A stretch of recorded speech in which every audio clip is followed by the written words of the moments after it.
Nous allons commencer par le livre des Actes, c'est-à-dire prendre la suite de l'an dernier. Au chapitre 3, nous étions restés au verset 11, nous allons reprendre notre méditation au verset 12, chapitre 3 des Actes, verset 12. Nous lirons d'abord de 12 à 18. Mieux vaut lire d'une façon fragmentaire, de façon à ne pas oublier ce qu'on a lu. Pierre, voyant cela, dit au peuple: « Hommes israélites, pourquoi vous étonnez-vous de cela? Pourquoi avez-vous les regards fixés sur nous, comme si c'était par notre propre puissance ou par notre piété que nous eussions fait marcher cet homme? Le Dieu d'Abraham, d'Isaac et de Jacob, le Dieu de nos pères, a glorifié son serviteur Jésus, que vous avez livré et renié devant Pilate, qui était d'avis qu'on le relâchât. Vous avez renié le saint et le juste, et vous avez demandé qu'on vous accordât la grâce d'un meurtrier. Vous avez fait mourir le prince de la vie, que Dieu a ressuscité des morts. Nous en sommes témoins. C'est par la foi en son nom que son nom a raffermi celui que vous voyez et connaissez. C'est la foi en lui qui a donné à cet homme cette entière guérison en présence de vous tous. Et maintenant, frères, je sais que vous avez agi par ignorance, ainsi que vos chefs, mais Dieu a accompli de la sorte ce qu'il avait annoncé d'avance par la bouche de tous ses prophètes, que son Christ devait souffrir. Amen. Que s'est-il passé? Eh bien, dans le début de ce chapitre 3, nous avons le récit de cette étonnante guérison qu'accomplissent les deux apôtres, Pierre et Jean, en allant au temple. À 15 heures environ, c'était l'heure où les Juifs abandonnaient leur labeur et se dirigeaient au temple, s'ils étaient bien sûr à proximité à Jérusalem ou à proximité, ils se dirigeaient au temple pour la prière.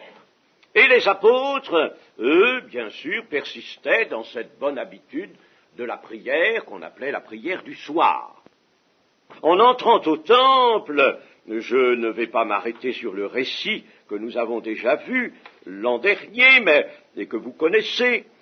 Les apôtres guérissent, délivrent un homme qui était boiteux de naissance et qui était là, non pas, il venait pas pour prier, il venait pour mendier.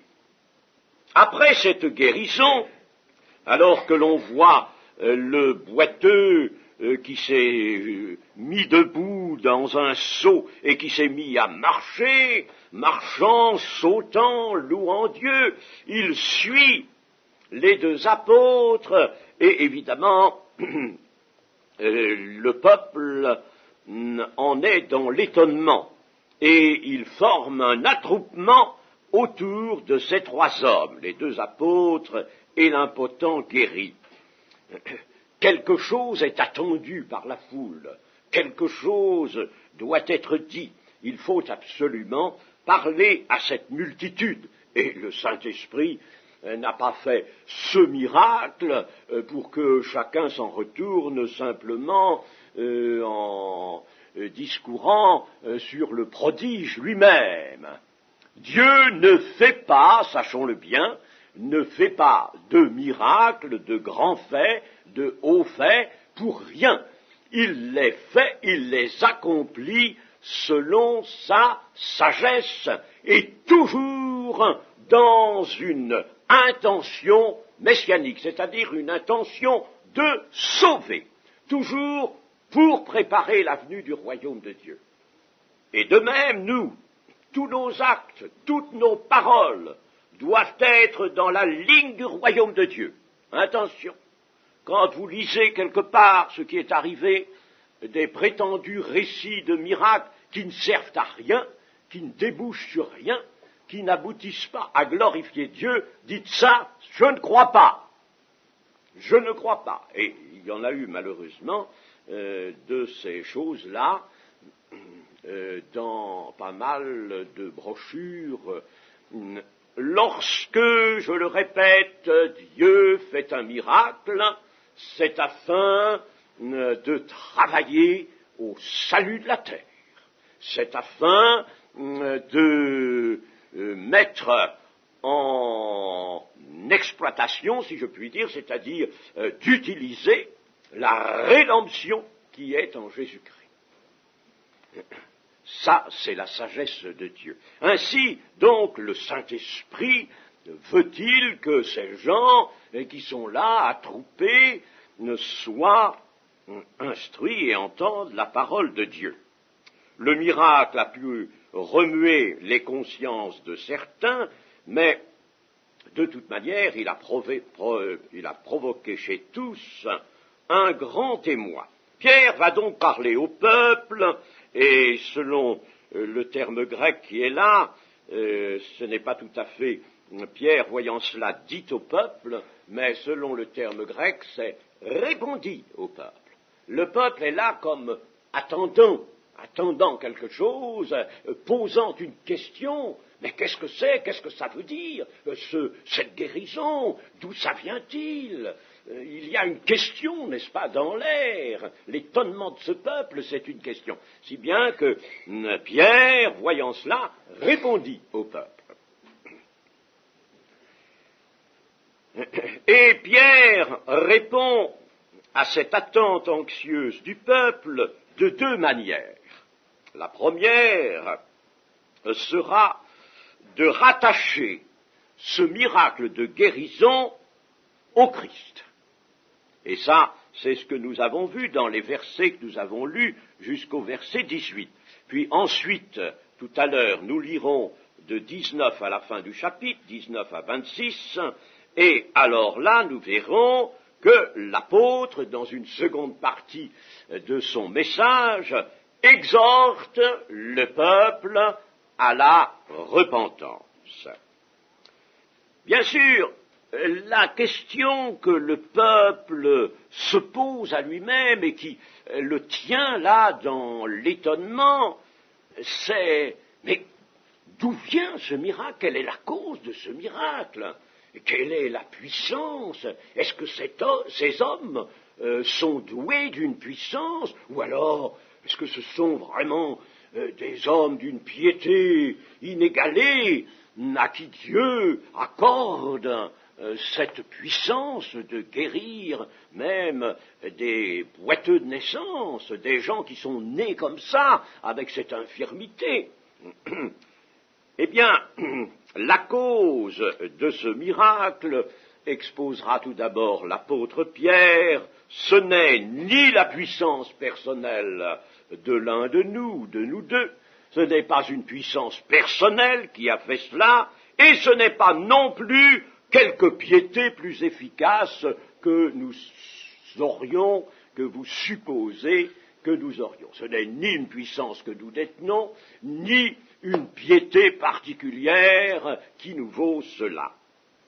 Non, la cause, il le dira dans ce verset 16, que nous allons regarder d'un peu près, c'est par la foi en son nom que son nom a raffermi celui que vous voyez et connaissez, c'est-à-dire l'impotent. C'est la foi en lui qui a donné à cet homme cette entière guérison en présence de vous tous. C'est donc la foi en son nom, c'est-à-dire dans le nom de Jésus, et vous savez, je pense que vous devez le savoir tous, que concernant Dieu et Jésus-Christ, le nom, c'est la personne. Pour déjà cette bonne raison, c'est que Dieu et Jésus-Christ en ce moment, puisque Jésus-Christ est le Seigneur l'Esprit, ne peuvent pas être vus, contactés, n'est-ce pas? Ils n'ont pas de présence physique, bien sûr, au milieu de nous. Heureusement, ce qui concerne Dieu, même Jésus-Christ, parce que, mes amis, rien qu'à savoir ce qui est arrivé à l'apôtre Jean, et qui est tombé par terre, saisi d'un grand effroi et d'un tremblement, devant Jésus glorifié, eh bien, chers amis, nous ne tiendrions pas longtemps sur nos chaises. Mais disons ceci, c'est que puisque la connaissance aujourd'hui n'est pas une connaissance face à face, eh bien, la personne est dans le nom. Quand nous prenons le nom de Dieu ou le nom de Jésus-Christ, nous saisissons la personne, nous nous adressons à la personne, nous visons la personne de Dieu ou la personne de Jésus-Christ. Et l'apôtre Pierre va présenter Jésus comme celui que le peuple juif a renié, qu'il a livré à la place d'un meurtrier, puisque Pilate voulait le libérer, et le peuple s'y est opposé. Il a demandé à la place Barabbas, un meurtrier. C'est celui que vous avez donc vous-même mis à mort, vous avez été coupable de cela, vous l'avez mis à mort, et c'est celui aussi que Dieu a ressuscité. Il s'agit donc, dans ce miracle dont le peuple vient d'être le témoin, il s'agit de la puissance même de Dieu, qui est intervenue en conséquence de l'œuvre de celui que Pierre ici appelle le prince de la vie. C'est en conséquence de son œuvre que Dieu maintenant fait agir sa puissance comme vous l'avez vu. Jésus, je le rappelle, est appelé dans l'Épître aux Hébreux le prince du salut des hommes. Prince de la vie, prince du salut des hommes, et puis il est appelé aussi dans les Hébreux le chef et le consommateur de la foi. Or, bien que ça n'apparaisse pas tellement dans la traduction française, en français, parce que la traduction est quelque chose souvent de très difficile. Il y a des passages du texte original grec qui sont très difficiles à rendre. On ne peut pas seulement traduire les mots, mais il faudrait pouvoir donner par des expressions appropriées le sens du texte original. Eh bien là, dans ce verset 16, il y a cela, il y a la notion d'un Seigneur Jésus-Christ qui est chef et consommateur de la foi, je vais le préciser. Mais notons ceci, c'est que le nom et la personne, si bien que c'est Jésus personnellement qui est le principe de la vie nouvelle, le prince de la vie. C'est le Seigneur lui-même qui est le principe d'une vie impérissable, d'essence entièrement spirituelle. Cette vie nouvelle, autrement dit la vie éternelle, mais qui est aussi la vie impérissable, la vie véritable, elle est appelée de ces différentes manières, eh bien, c'est lui qui en est le principe. Jésus, lui, personnellement, est le principe de cette vie impérissable qui est d'essence spirituelle. Alors, pensons bien à ceci, c'est que c'est l'Esprit de Dieu. L'Esprit de Dieu, mais l'Esprit de Dieu est à l'origine de tout ce qui existe, mes amis. Y a-t-il ici un métal? Y a-t-il ici du bois? Y a-t-il ici des matériaux quelconques qui font cette demeure? Que tout cela a été fait par l'Esprit. N'oublions jamais cela. L'Esprit est à l'origine de tout ce qui existe. les choses matérielles n'ont jamais eu d'existence par elles-mêmes, comme les matérialistes voudraient le laisser croire, mais l'Esprit de Dieu, c'est bien ce que nous affirme le début de l'évangile de Jean. Tout a été fait par la parole de Dieu, et la parole est esprit, la parole est Dieu. Tout a été fait par la parole de Dieu, et rien de ce qui existe n'a été fait sans cette parole. Donc c'est bien, n'est-ce pas là, l'affirmation que Dieu, par son esprit, a été le créateur des choses matérielles. Et cela, l'Épître aux Hébreux, dans le début de son chapitre 11, nous le réaffirme aussi en nous disant que tout ce qui est palpable, tout ce qui est matériel, a été fait de choses impalpables, de choses immatérielles. Tout ce qui est matériel, tout ce qui tombe sous notre vue, sous nos sens, et que nous, notamment, nous touchons, nous voyons, nous touchons, eh bien tout cela a été fait de choses impalpables, immatérielles. Et scientifiquement, vous savez combien c'est vrai. Aujourd'hui, combien les physiciens ont pu donner un acquiescement scientifique à cette grande réalité, cette grande vérité. Par conséquent, chers amis, nous avons besoin, nous, de penser toujours à cela. Rien, absolument rien, dans notre vie à nous, rien dans notre sanctification ne se fera sans l'Esprit, mais tout devra se faire par l'Esprit. Si l'on attend quelque chose de l'homme, on n'aura rien, rien du tout. Mais il faut que l'homme, guidé par la parole de Dieu, attende tout de la bonté de Dieu.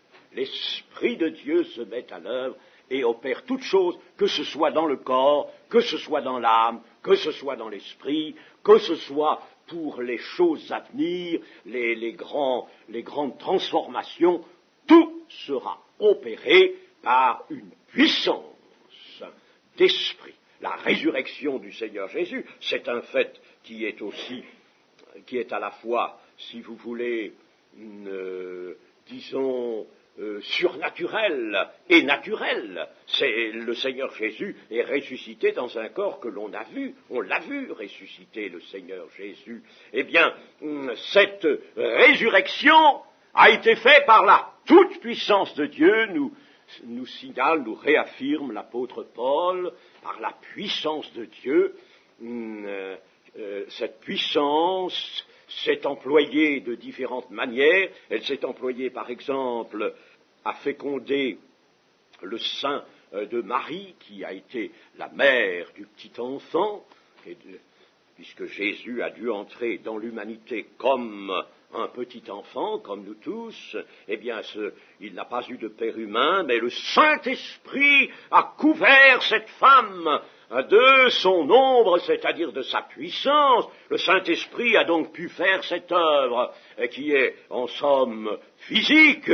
Et aujourd'hui, les scientifiques nous diront, mais nous pouvons expliquer comment un enfant naît dans le sein de sa mère. Oui, bien sûr. Eh bien, cette opération, le Saint-Esprit l'a fait. C'est-à-dire, une puissance spirituelle l'a fait. Et cette puissance spirituelle a ressuscité Jésus. Cette puissance spirituelle, c'est elle qui nous a sauvés.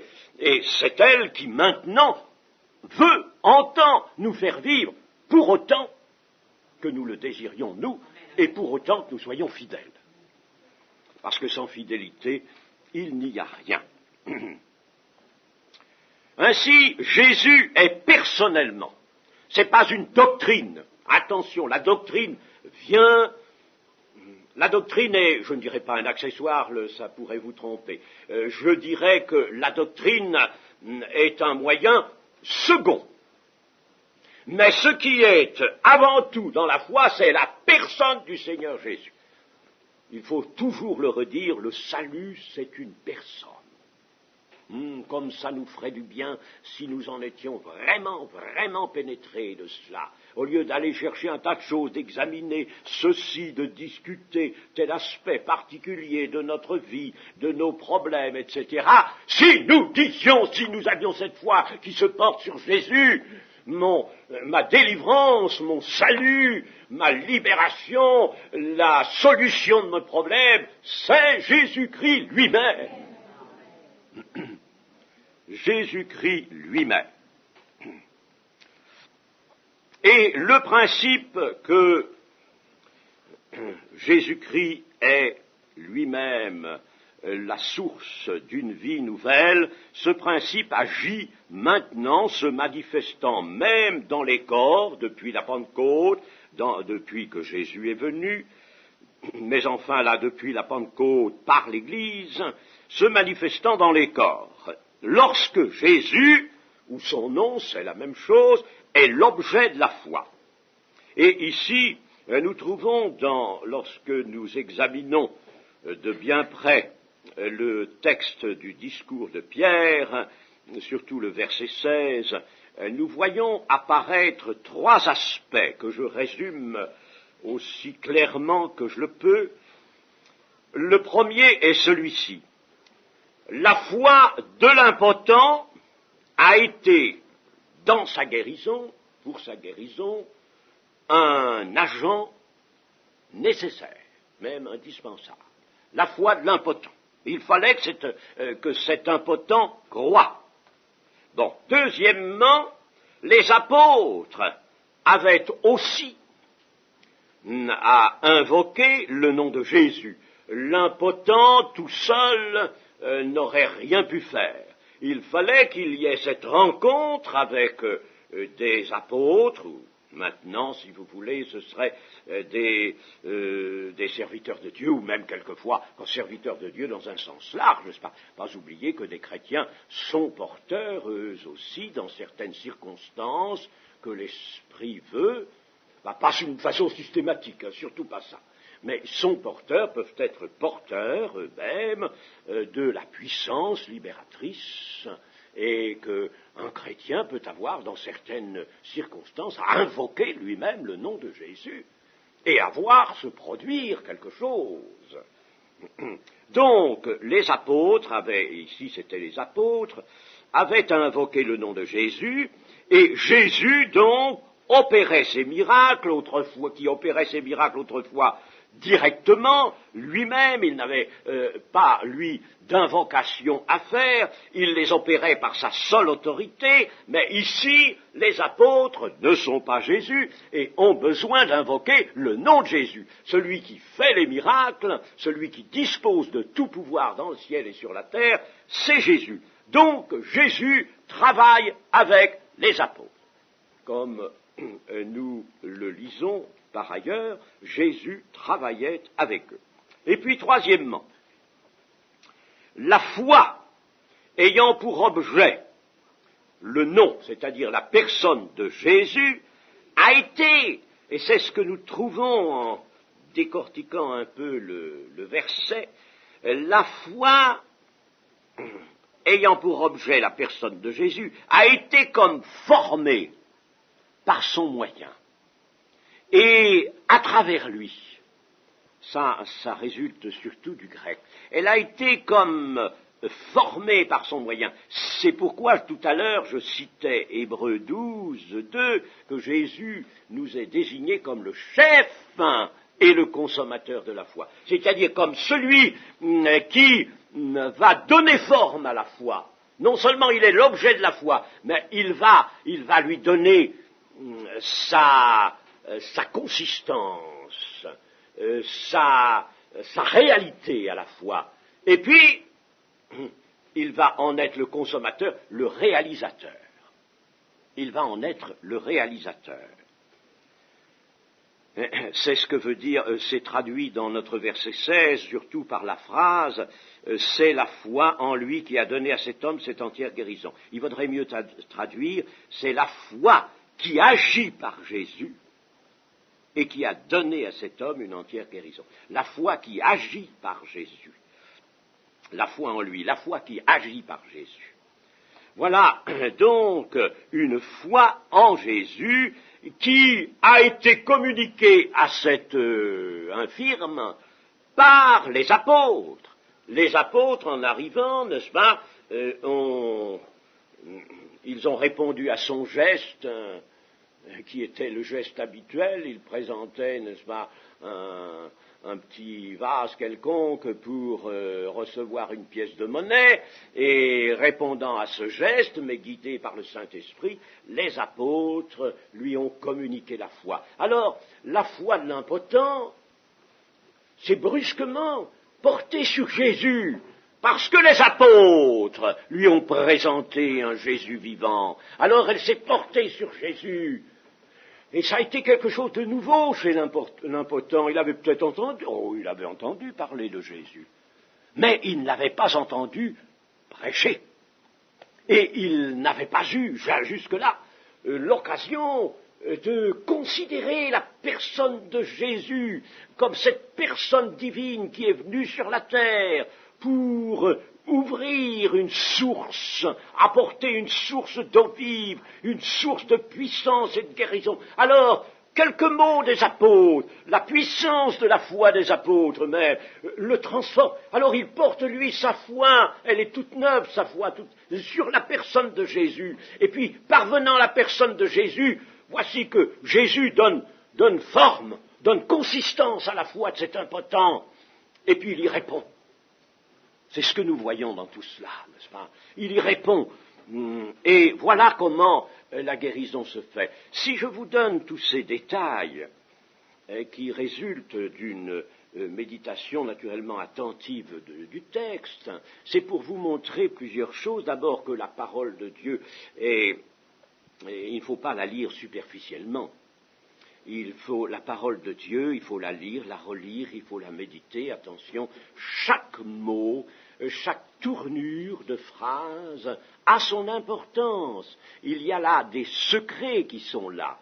Et c'est ensuite aussi pour vous montrer que souvent la foi dans l'Église n'obtient pas réponse.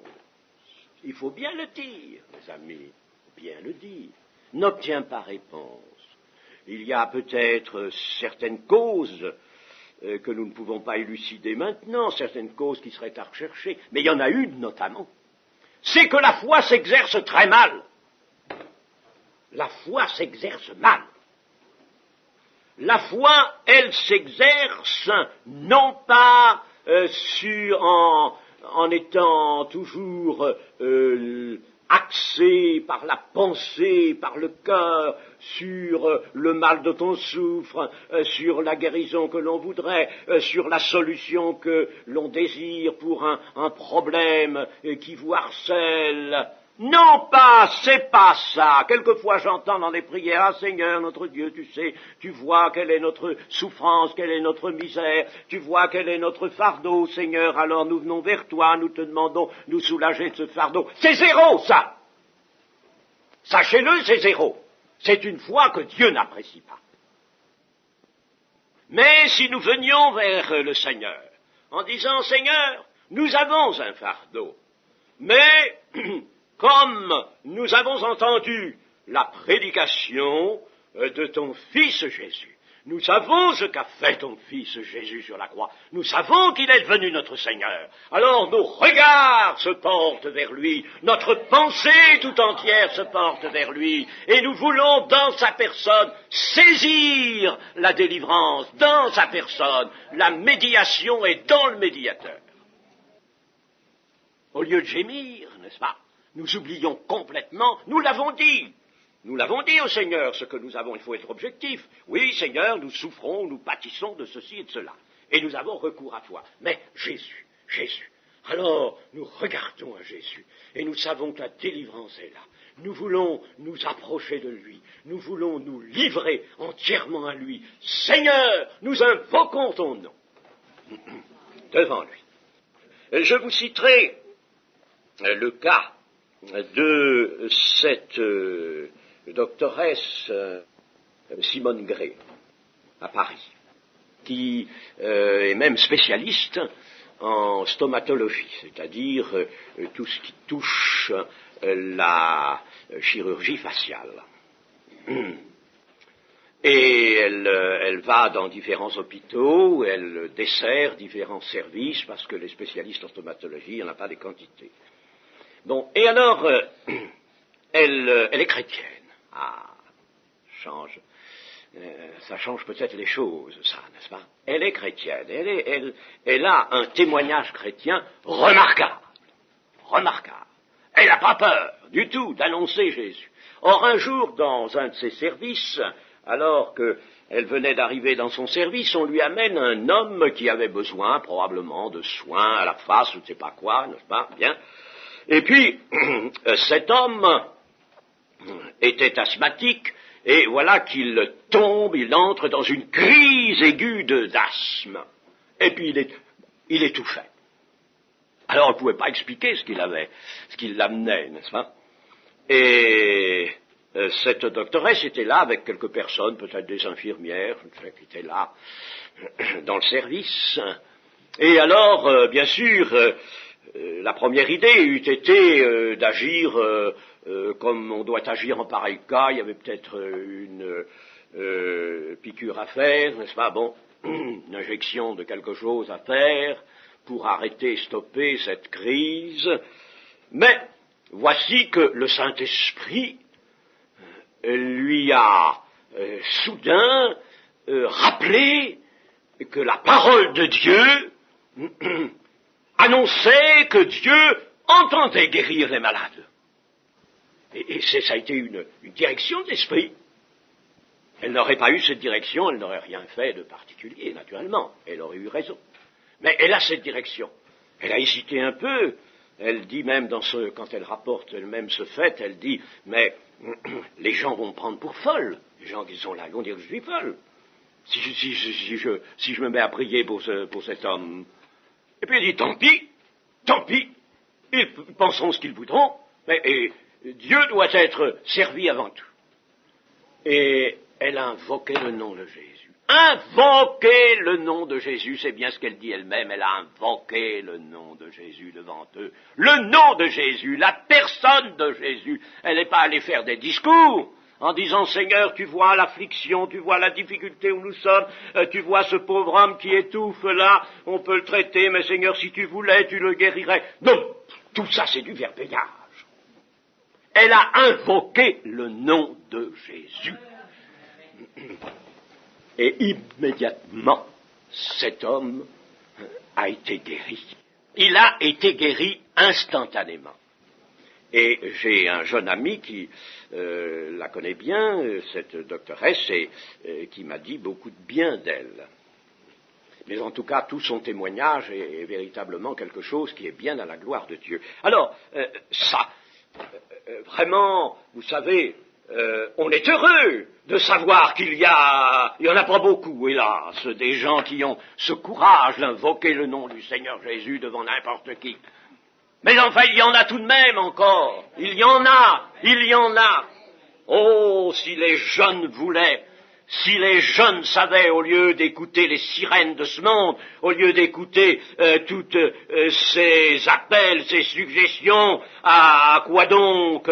Mais à corrompre la chair, tout simplement, s'ils écoutaient la parole de Dieu, les jeunes, nos jeunes, enfin nous aussi, les vieux, mais les jeunes, si les jeunes voulaient, ils ne savent pas encore quelle chose merveilleuse ils pourraient, quels instruments glorieux ils pourraient être dans la main de Dieu.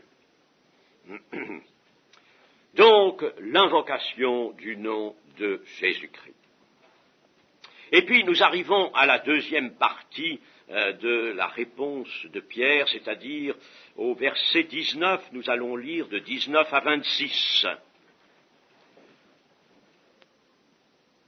Repentez-vous donc et convertissez-vous pour que vos péchés soient effacés, afin que des temps de rafraîchissement viennent de la part du Seigneur et qu'il envoie celui qui vous a été destiné, Jésus-Christ, que le ciel doit recevoir jusqu'au temps du rétablissement de toutes choses, dont Dieu a parlé anciennement par la bouche de ses saints prophètes. Moïse a dit, « Le Seigneur votre Dieu vous suscitera d'entre vos frères un prophète comme moi, vous l'écouterez dans tout ce qu'il vous dira, et quiconque n'écoutera pas ce prophète sera exterminé du milieu du peuple. » Tous les prophètes qui ont successivement parlé depuis Samuel ont aussi annoncé ces jours-là.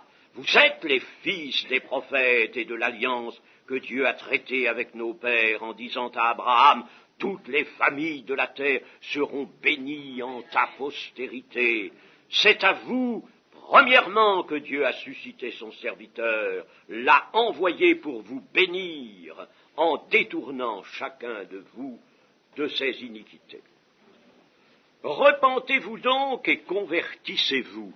Dans un autre discours, c'est-à-dire chapitre 2 et verset 38, Pierre avait dit « Repentez-vous et que chacun de vous soit baptisé au nom de Jésus-Christ pour le pardon de vos péchés, et vous recevrez le don du Saint-Esprit. » Et ici, Pierre donc apporte une insistance. Repentez-vous et convertissez-vous. Il emploie deux termes.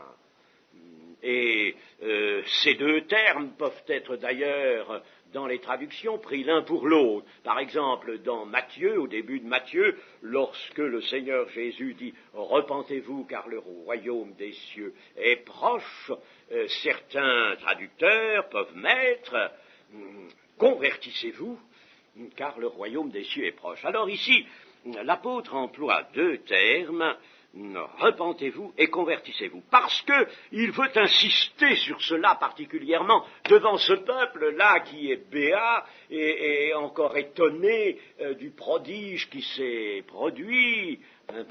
Eh bien, il veut leur dire attention, il s'agit maintenant d'avoir les idées là où il faut les placer. Eh bien, c'est Dieu qui a opéré ça par son Fils Jésus, que vous avez crucifié et qu'il a ressuscité. C'est Dieu, c'est la puissance de Dieu qui a fait cela. Bon, et pourquoi a-t-elle fait cela? Eh bien, c'est pour vous sauver, parce que vous êtes des pécheurs, et qu'il faut que vous fassiez deux choses, que vous vous repentiez et que vous vous convertissiez.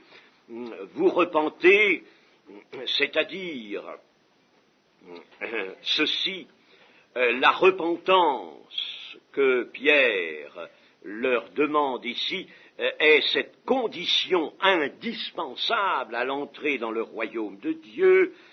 Elle comporte le sentiment d'être pécheur, le sentiment du péché, et c'est alors que lorsque ce sentiment du péché a bien agi, a bien même accablé une âme, alors Dieu efface les péchés, à une condition encore, c'est qu'on accepte de changer, de se convertir, de revenir à Dieu.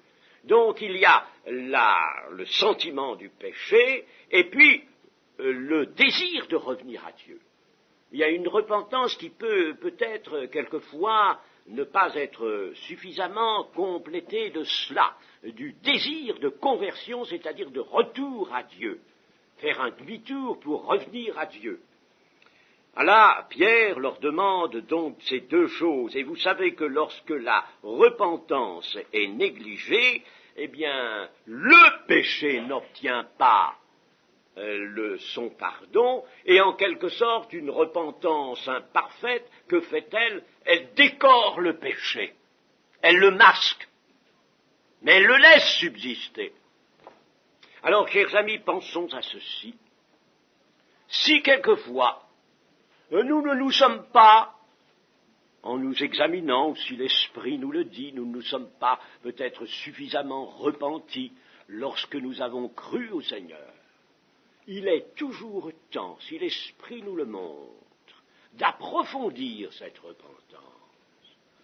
Mais ça, c'est quelque chose à faire soi-même, en particulier devant Dieu, n'est-ce pas? Il est toujours temps d'approfondir cette repentance, de s'humilier. Seigneur, je n'avais pas vu que ma vie t'avait offensé à ce point. Je n'avais pas vu. n'avez pas compris à quel point je t'ai offensé, je t'ai déplu, Seigneur, à quel point j'étais ce révolté, ce fils de la rébellion que dit l'Écriture, et je le vois maintenant, tu me le montres, Seigneur. Seigneur, je m'en repens, et Seigneur, mon désir, le désir de mon cœur, c'est de revenir à toi, efface mon péché, et l'on peut prier comme David l'a fait, donne-moi un cœur bien disposé, un esprit bien disposé, un cœur tout neuf. Ça, il faut penser à ça parce que, mes amis, je vous le dis par expérience, il y a des vies chrétiennes qui ne sont pas solides, des vies chrétiennes qui végètent, des vies chrétiennes qui sont même tourmentées encore par bien des problèmes et des souffrances.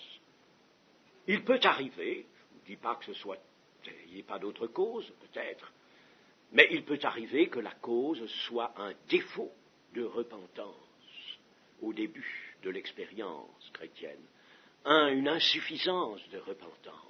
On ne s'est pas suffisamment ou vraiment repenti devant le Seigneur. On n'a pas eu alors suffisamment ce besoin de revenir à Dieu, de retourner à Dieu. Et alors la vie chrétienne, elle est mal établie, elle est mal posée, il y a quelque chose qui manque. Dieu est patient, Dieu ne veut qu'aucun périsse, bien sûr. Mais attention, si Dieu nous donne du temps, et si Dieu nous donne sa parole, et si Dieu nous donne des occasions de la méditer, c'est bien pour que, si c'est notre cas, si c'est nécessaire, nous revenions. De toute manière, même chez quelqu'un qui, au début de sa vie chrétienne, s'est vraiment repenti, a vraiment là été affligé de sa vie de péché et s'en est humilié devant le Seigneur. Et s'est converti au Seigneur en revenant de tout son cœur, de toute sa foi vers le Seigneur. Eh bien, même celui-là, au cours de sa vie chrétienne, peut très bien ressentir le besoin de repentance pour les péchés qu'il commet ensuite au cours de la vie chrétienne. Et si quelqu'un n'a pas commis de péché ou dit ne pas avoir commis de péché, je vous dirai avec l'Écriture, il ment. Il ment. Alors, ces péchés, il faut s'en repentir. N'oublions pas que nous avons un intercesseur. Nous avons un avocat auprès du Père. Nous avons le sang de Jésus qui parle mieux que celui d'Abel. Le Seigneur est prêt à intercéder pour nous. Mais il ne peut pas le faire s'il n'y a pas un cœur contrit, un cœur brisé, un cœur repentant, avec la connaissance vraiment du péché qui forme une entrave à la vie chrétienne. Il faut penser à ça. Notre vie chrétienne a quelquefois besoin d'être libérée. Et dans certains moments, je souhaiterais qu'au cours de cette retraite, le Saint-Esprit puisse nous conduire peut-être dans un moment de prière où plusieurs même se sentiraient libres de demander à nouveau au Seigneur qu'il leur pardonne le mauvais cœur qu'ils ont pu avoir encore depuis leur conversion, ou les choses qu'ils ont faites et qui ont déplu au Seigneur. Mais oui, il faut savoir se repentir dans les lettres de l'Apocalypse qui s'adressent à des églises, et c'est le Seigneur Jésus qui les a dictées. Il est dit, repens-toi, sinon je viendrai à toi. On ne sait pas assez le besoin que l'on a dans la vie chrétienne d'une repentance pour ses péchés, ses fautes, pour ses égarements, pour ses négligences même. Et le péché a toutes sortes d'aspects dans la vie chrétienne, des aspects qu'il n'avait même pas peut-être avant. Et Dieu alors efface les péchés. Cela, vous savez que le prophète Ésaïe l'avait proclamé, Dieu efface les péchés. Oh, il y a un beau texte d'Ésaïe, Ésaïe 43, versets 24 et 25, et voici ce texte. Tu n'as pas à prix d'argent acheté pour moi des aromates, tu ne m'as pas rassasié de la graisse de tes sacrifices. Autrement dit, c'est pas par tes mérites. Tu ne m'as rien apporté de valable. mais tu m'as tourmenté par tes péchés. Ça, tu l'as fait. C'est Dieu qui parle. Tu m'as tourmenté par tes péchés. Tu m'as fatigué par tes iniquités. Les iniquités sans nombre, tu n'arrêtais pas de m'offenser. Tu m'as fatigué. C'est Dieu qui te dit ça. C'est moi qui efface tes transgressions. Pour l'amour de moi. Vous entendez bien? Pour l'amour de moi.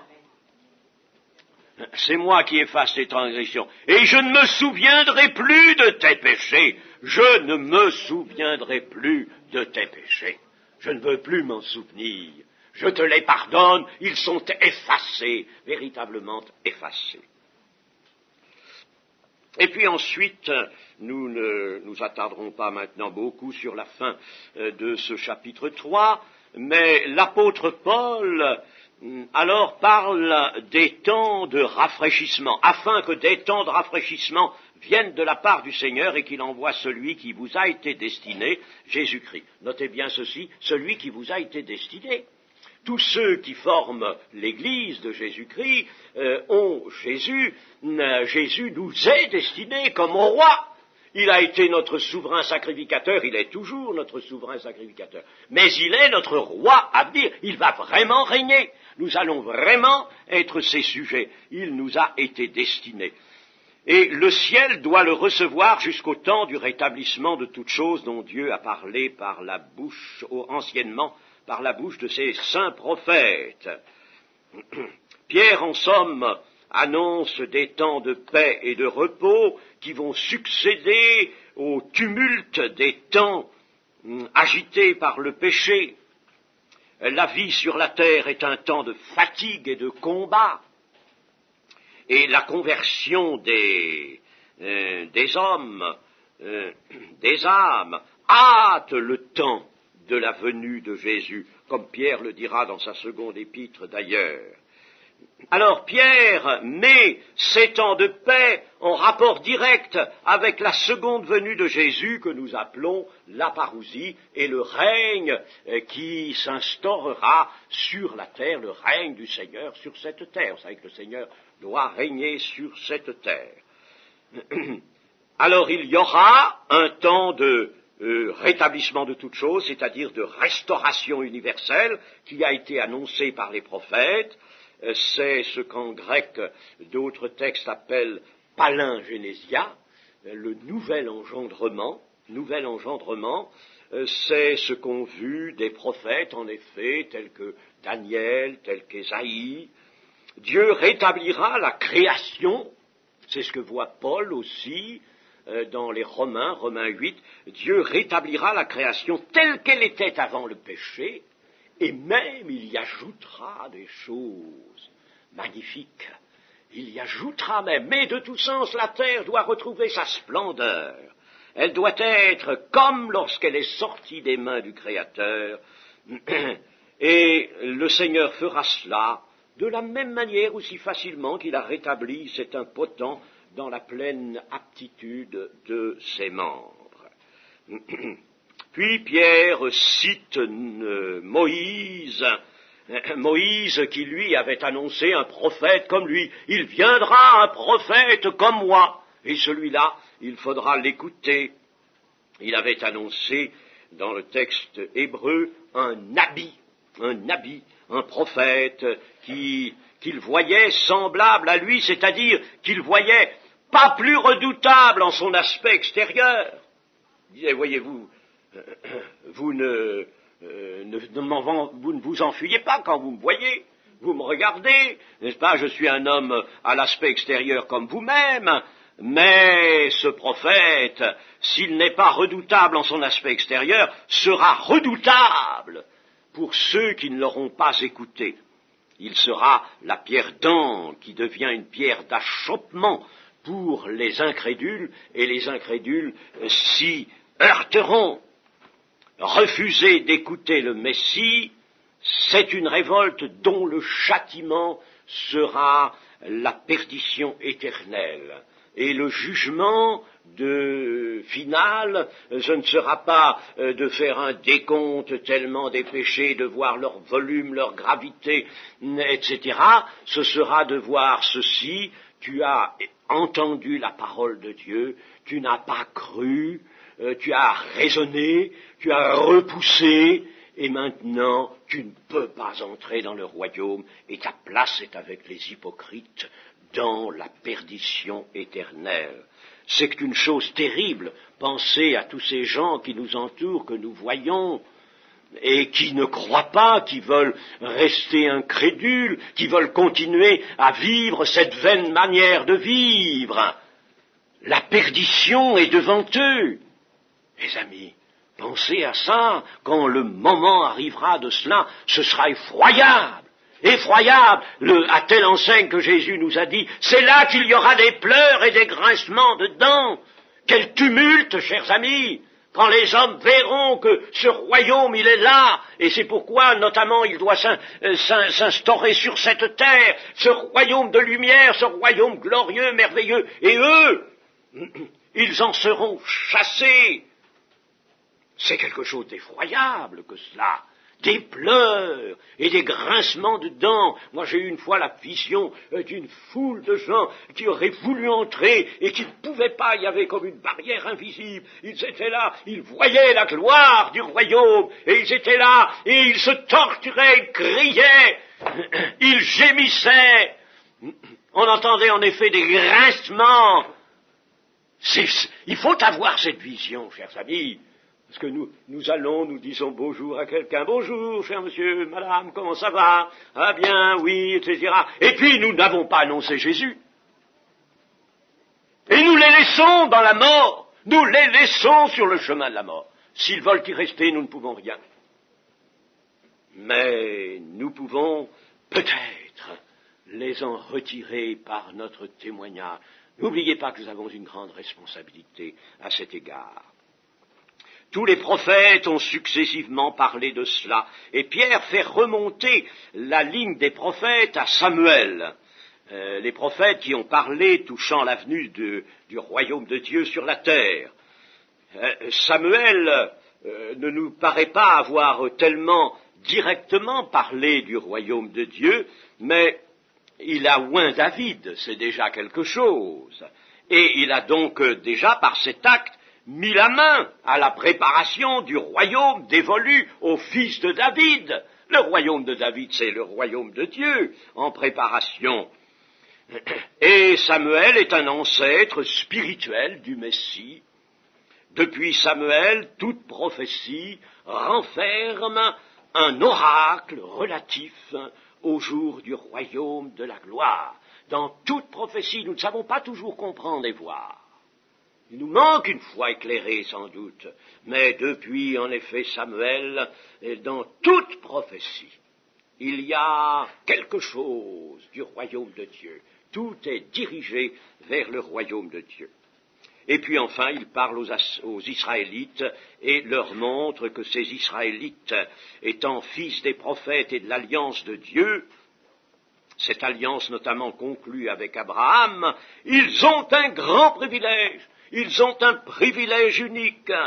Ils ont été les premiers destinataires de Christ sur la terre. Christ l'a même dit lui-même, je n'ai été envoyé qu'aux brebis perdues de la maison d'Israël. Après lui, on ira vers les païens. Mais jusque-là, l'alliance nouvelle était apportée à Israël. Israël a un grand privilège, et le privilège des Juifs, on peut le voir dans différents textes, je ne le ferai pas maintenant, mais le privilège des Juifs est grand, et le Seigneur Jésus a dit lui-même à la Samaritaine, le salut vient des Juifs.